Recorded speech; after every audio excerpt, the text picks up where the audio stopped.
Okay, so we're taking this class in a bit of a new direction. We're going to be talking about vectors and scalars, which is one of the most important topics in IB physics because in a lot of the topics we study over the next 2 years, we'll be using vectors and scalars a lot. And it's really important that you guys master this now. And if you've had me before as a physics teacher, you should have been exposed at least a bit to vectors and scalars, but those of you who haven't or need to brush up, this video is for you, okay? All right, so remember that in science, everything is measurable.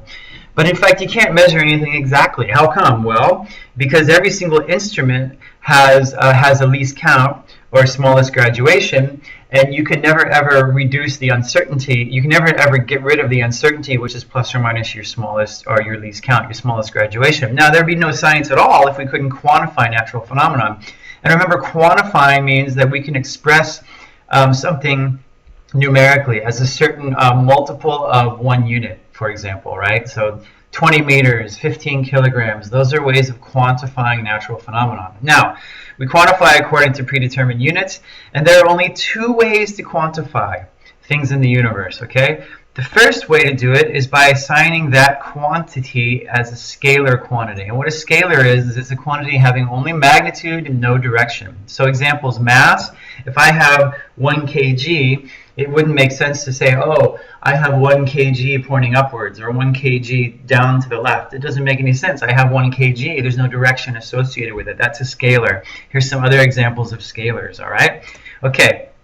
In contrast, a vector is something that has magnitude and direction, all right? So, for example, the weight of this coffee mug, okay? The weight is the force of gravity acting downwards on it. You know that it's acting downwards towards the center of the earth, so there's actually the force acting on the coffee mug is actually a vector pointed in only one direction, right towards the center of the earth, all right? And here are some other examples which may look familiar to you from last year. To add vectors, we use simple arithmetic. To add scalars, we use simple arithmetic. To add vectors, we have to use a combination of arithmetic and trigonometry depending on the situation. And I'm expecting that your trig skills are going to be pretty good at this point, okay? Because I know that you've studied that in mathematics, okay? All right, now it's crucial to be able to tell which is which in terms of vectors and scalars. An example of mass, so here's a jetliner. Please don't say that's a very heavy jetliner. It's not heavy. It's very massive, okay? Now, the force of gravity on it is also quite great, but we would say that its mass is 1.2 times 10 to the 5 kilograms. We would not assign a direction to that. Although, if we were going to talk about its weight, we would say that its weight is a certain number of newtons acting downwards, okay? Pressure is also a scalar. Now, if we talked about the change in pressure, we can talk about that being positive or negative, but even that change is not considered to be a vector, even though it would have a positive or negative direction. Radius, for example, the radius of a circle, it's a distance and it doesn't have a direction. It's the same radius whether you draw it here or here or here or anywhere else, okay? Now, vectors, weight, I've already talked about weight. As long as you're near the surface of the earth, anywhere close to the earth, you're going to have a weight vector acting downwards towards the center of the earth. Same with a basketball. Weight is just a force. This girl's pulling on the suitcase with a force F upwards at a certain angle theta. Displacement is distance with direction. So this truck had moved a particular distance, in this case to the right. We can quantify that as a vector. And of course, velocity, as opposed to speed, is also a vector. Okay. Now we represent vectors very easily. We draw a straight line and we put an arrowhead on one end. Okay. The end with the arrowhead is called the head of the vector. The other end that doesn't have the arrowhead is called the tail, okay? And the length of the magnitude, which is shown according to some sort of predetermined scale, which is sometimes but not always given to you, is called the magnitude, okay? So if this vector, if this blue vector right here represents, I don't know, a force of 1 Newton, a vector that's half the length of this would be representing a force of half a Newton, for example. And the direction gives its line of action, or the direction in which the vector is pointing, or the force is acting, or so forth. Okay? All right. Now, in text, you might see vectors written one of a couple of different ways. When I write vectors on the board, I'm going to give them a letter with a half an arrow on top. That shows that it's a vector. In text, you sometimes see arrows on top. More often than not, you see vectors represented by a bold-faced letter. Every time you see a bold-faced letter, that indicates that that is a vector quantity, whatever is being talked about. Okay, and that's important because for example, you have to know if they're talking about velocity or speed. Those two things are quite different. Just to note, conveniently, sometimes we draw acceleration with two arrowheads, which is very, very useful when you're dealing with a situation where you're drawing forces and accelerations. It can get complicated, and this is a way of picking out that acceleration vector very, very easily. All right. Now, when you state something as a vector, you must include two things: its magnitude and its direction. If you leave one of those two things off, then you're going to lose points because you haven't expressed it as a vector. And the magnitude needs to have units. Okay. Now, in terms of units for direction, you have to include some, either degrees or radians. It doesn't matter to me. If you haven't studied radians yet, don't worry about it. We will study them later. Okay. The zero reference point is usually the positive x-axis. So, for example, vector A, we could say it's 28 degrees. If we say it's 28 degrees, there's no ambiguity because it's 28 degrees upwards from the positive x-axis. Okay. Now, sometimes it's more convenient to state the angle relative to one of the coordinate axes. For example, vector B here is 56 degrees, but that's measured up from the negative x-axis. Okay. So as long as you have a picture to accompany your vector statement where the angle is clearly shown, you don't really have to be fanatic about calculating what it would be from the zero reference point being the positive x-axis. Okay. You get used to that. We'll be doing tons of examples with these. So for example, theta could be 28 degrees or negative 332 if we went around this way. Okay, now you probably would not say negative 332. It's a lot easier just to say 28. I think that's how most of us would think about it, but you could. Okay, gamma is 270, which is going around this way, obviously, or it's negative 90. Okay, beta is a little more interesting. We could say that it's 124 degrees, which is this angle right here, or negative 236, which is this angle here, or 56 degrees above the negative x-axis, which is right here, or 34 degrees west of north. So you see there's really an infinite number of ways to express any vector in terms of its direction. It depends on how complicated you want to make it. Don't make it more complicated than it needs to be. Okay? Now, vectors in space are exactly the same if the following is true. They have the same magnitude and the same direction. For example, I've drawn a force here at 45 degrees with a certain number of newtons, I suppose. If I were to take this vector and move it all the way over here, okay, it would still be the same vector. I've just moved it in space. Or if I were to move it down here, it's still the same vector. I've moved it in space. It doesn't matter where you move it as long as you maintain the magnitude and the direction. Okay?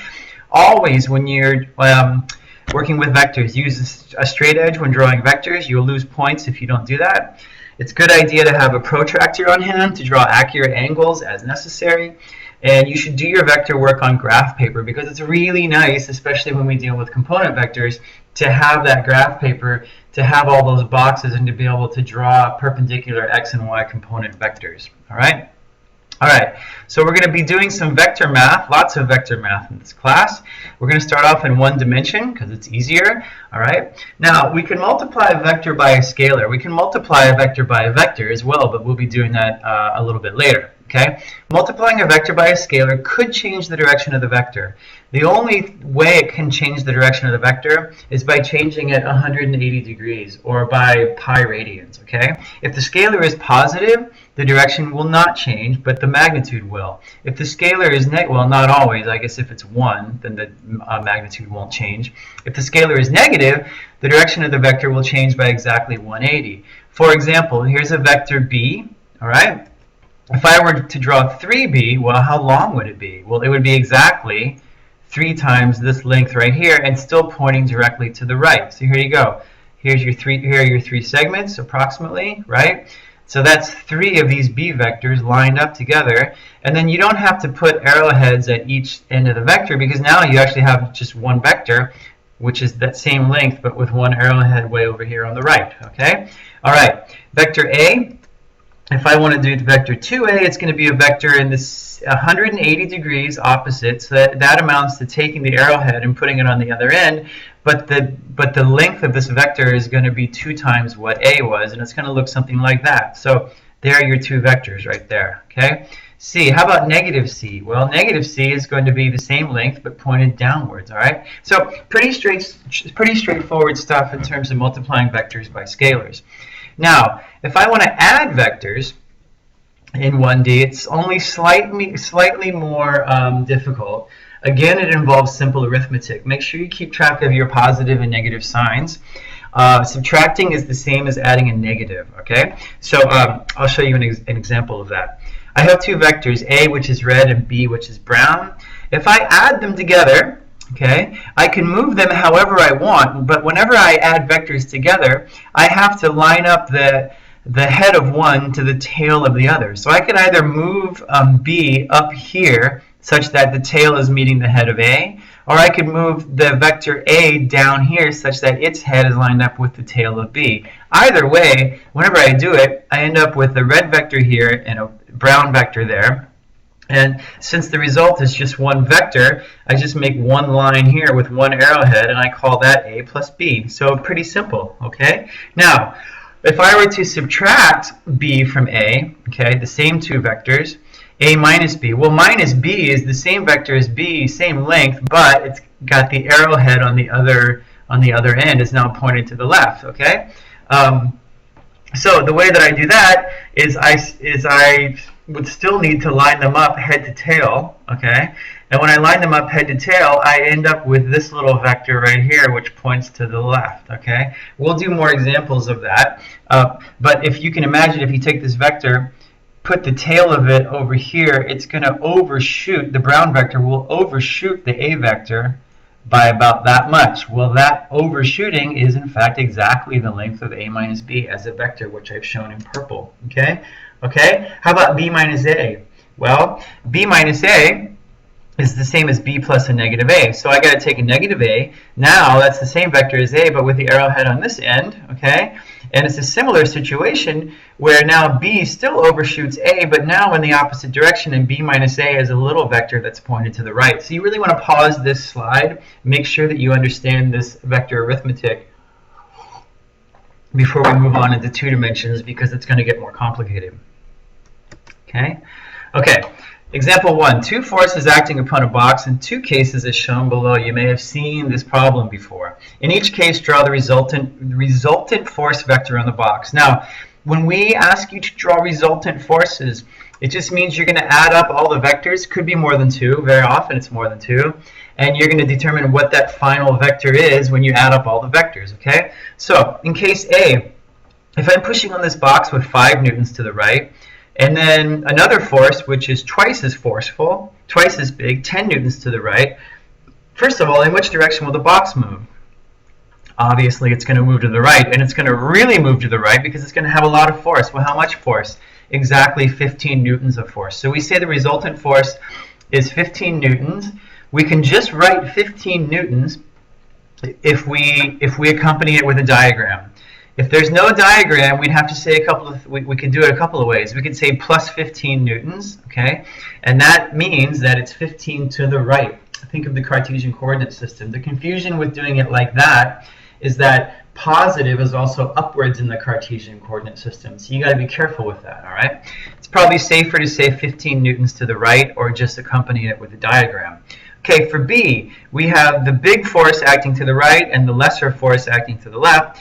The box will still move to the right, but with not nearly as much force as it did before. The resultant vector will be 5 newtons to the right. And notice how you can write it plus 5 newtons, or just say 5 newtons to the right, or just show it with a diagram. Okay?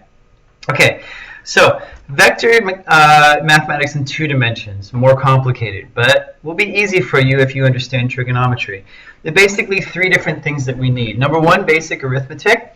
2, basic right-angle trigonometry, and 3, the Pythagorean theorem, okay? And basic right-angle trigonometry, what we're going to do is we're going to break all vectors, we're going to break them up into component vectors, which means that we have vectors that are always at right angles. If you can make a problem into a series of lots of little right triangles, then you're in good shape, because then you can use simple trigonometry to help yourself out. Okay. All right. So there are two ways to add vectors.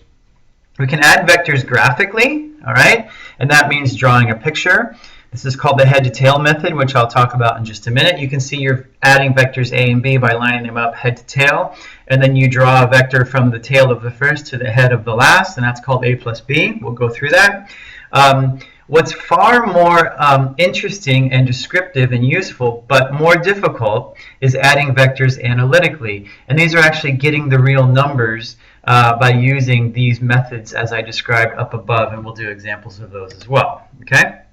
Regardless of whatever method you use, you need to always use a straight edge when you're drawing your vectors. Okay, so the head-to-tail method, this is one of the graphical methods. Okay, now imagine I have a gray box here, and I have two forces acting on it. Okay, or any vector quantities, but I just think of them as forces. I think it's easier for you to imagine what happens to the box. A big force S pushing down this way, and a smaller force T pushing up like this. Now, in what direction will the box move? Clearly, it's going to move kind of over here up to the upper right, okay? But I want to draw a vector. I want to add the vectors together and find the exact resultant vector graphically. I want to draw a picture of the exact resultant vector. And there's an easy way to do that, okay? What we're going to do is we're just going to line up the vectors head to tail, and then we're going to draw the resultant vector from the tail of the first to the head of the second, all right? Just like this. And in vector notation, we write it as R equals S plus T. If I were writing this on the board, these would have little arrows over them like this. R equals S plus T. Just like that. That is a vector equation, which is the addition. It's the sum of two vectors giving a resultant vector R. It's called the resultant vector. And I often use the letter R, big R, for resultant vector to remind myself that it's the resultant vector. Okay? So we'd say R equals S plus T. Remember, because we can move vectors anywhere in space, and as long as we maintain their magnitude and their direction, then we're good to go. So I can either move S down here to line up the head of S to the tail of T, or I can move T up here such that its tail is lined up with the head of S. Either way, I end up with this situation, and I would end up with the same resultant vector, which is exactly this long pointed directly to the right. Okay? This is valid if you have lots of different vectors, 3, 4, a million vectors. You would also find the resultant vector by doing the same thing. Okay, so this is a very powerful and pretty easy method. Okay, now there's another method called the parallelogram method, which I guess you sometimes use. And some students say, well, the head-to-tail method is really the same as the parallelogram method. I don't deny that. Geometrically, they are the same. You can be the judge of that after I explain it to you. Okay. Same situation. I have S and T, and I want to find the resultant vector. Okay. Now, finding R would mean to line up S and T head to tail, or tail to head, as I described before. All right. But now we can do it a different way. We can line them up either head to head or tail to tail, and then draw a parallelogram. This side over here is the same length as this side right here. This side right here is the same length as this side right here, if it's a true parallelogram. Okay? Then the resultant vector would be either way. If you're lining them up head to head, the resultant vector would be, the tail would be the far end of the parallelogram, and the head would be where the heads are coming together. If you had the tails lined up over here, it would still be the same vector. So the resultant vector, the heads and the tails line up with the heads and the tails of where the other two vectors are coming together. Okay? And here's an example of that. If I bring T over here and S over here, or whatever, I still am going to end up with the same resultant vector. This is called the parallelogram method for obvious reasons, because you're drawing a little parallelogram every single time. Okay? Now, just remember, you're moving the vectors such that they're lined up appropriately. And you're always drawing the resultant vector. In practice, some of you will probably naturally use the parallelogram method. Some will use the head to tail. I don't care which you use. You can see how they're basically the same. Geometrically, you're going to get the same vector no matter what. Okay? All right. From your homework study packet, go ahead and pause this video and try to draw the resultant vector just graphically using a straight edge. Okay? Okay, so pretty straightforward. In this case, they're already drawn head to tail. The resultant vector is right there. In the second case, they're head to head, so we got to move one of them. Doesn't matter which one. Okay, or we can use the parallelogram method, and I have a resultant vector right there. These are tail to tail. Okay, the resultant vector would be straight up. Notice that the resultant vector is not twice as long as either of the individual vectors. It's slightly less than twice as long because they are at an angle. Okay, all right. When they're not exactly lined up head to tail is really important in terms of how you approach the problem. Okay. I don't know. For me, if they're already lined up head to head or tail to tail, I would just use the parallelogram method. If they're not, if they're already lined up head to tail, then I would just use the head to tail method. It's completely up to you. Okay. Try this one. All right. Example 2. Go ahead and pause and try this on your own graph paper before I show you the solution. Okay, so it depends on what you want to choose for your scale. I think I'm choosing a scale here where one box is 1 square kilometer, all right? And I'm basically breaking this up into 3 different trips, A, B, and C. So part A would be the 5 kilometers south, part B would be the 3 kilometers west, and part C would be the 4 kilometers south. And the question is, where does the person end up, okay? So I've drawn this according to the right scale. This is A is 5 boxes long, B is 3 boxes long, and C is 4 boxes long. Where does he end up? Well, really what I'm asking you is what's the resultant vector? So the resultant vector is A plus B plus C. It's given by the red vector right here. And that's it. Now I could actually analyze this. I could quantify it using trigonometry. Okay, that would be a pretty easy thing to do. Notice that the length of this, if I broke it up into one big right triangle, the length of this side is 9, the length of this side is 3, and it would be an easy application of the Pythagorean theorem to figure out that the length of r is 3 root 10. Okay. And this is an example of something I would expect you to do without a calculator, okay? And leaving it as 3 root 10, notice we don't have, well, actually, this is bad form. I should have put kilometers here. I hope you guys would catch that. This should be kilometers. Leaving it as 3 root 10 is actually better than leaving it as a decimal because this is more precise, okay?